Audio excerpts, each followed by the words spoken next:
بنت والفيل. Oh, that's me. Nice to meet you, Holden. I'm Dr. Carpenter. Nice to meet you too, Dr. Carpenter. Well, come have a seat, won't you? I've been reviewing your case, Holden, and I feel... Well, first, how are you? I guess I'm doing alright. Kicked out of my, fourth school? I don't keep track anymore, but I'm doing just peachy. Are you? That's wonderful. I've been feeling pretty grand myself. Grand! If there isn't a word I hate more than grand. You know, grand, it's one of those words that... Don't look at the camera, please. Anyways, I have been reviewing my doctoral sources, and I believe I've come up with a diagnosis for you. Oh, a diagnosis. Enlighten me, for God's sakes.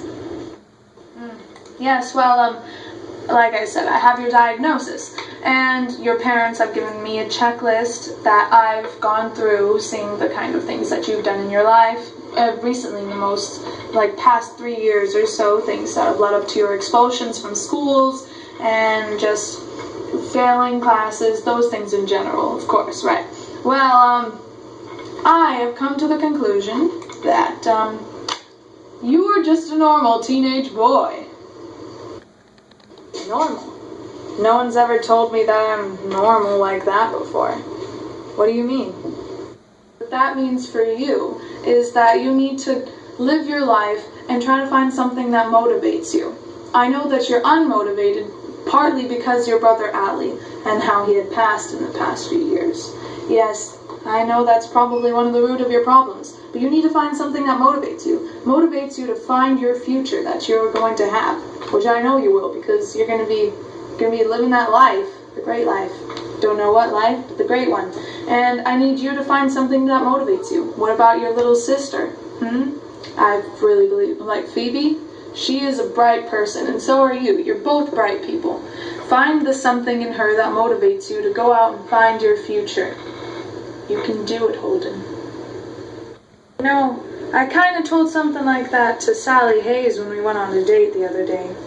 Women, you know what I mean. She was just freaking out when I asked her if we could have a future together, when we could run away in the cabin together, I get a nice job. I don't know. She was just freaking out about that nonsense, and I feel like she shouldn't have been freaking out, because I feel like I could have a future. Thinking about that kind of stuff gets me motivated. You gotta be in the mood for it, you know what I mean? Well, Holden, I don't know if that's the way to go about it, to live in a log cabin of your own with your wife. I don't know if that's exactly what you want, but I know that you can achieve whatever your heart desires for. Just find some way to motivate yourself, and go back to school, get an education. That's what you need most. Maybe I will, Dr. Carpenter. Maybe I will go get my education. It all depends if I'm in the mood for that sort of thing, because, you gotta be in the mood for that. But, thanks. You really motivate me. Thanks, Dr. Carpenter. See ya. Goodbye, Holden. See you next time.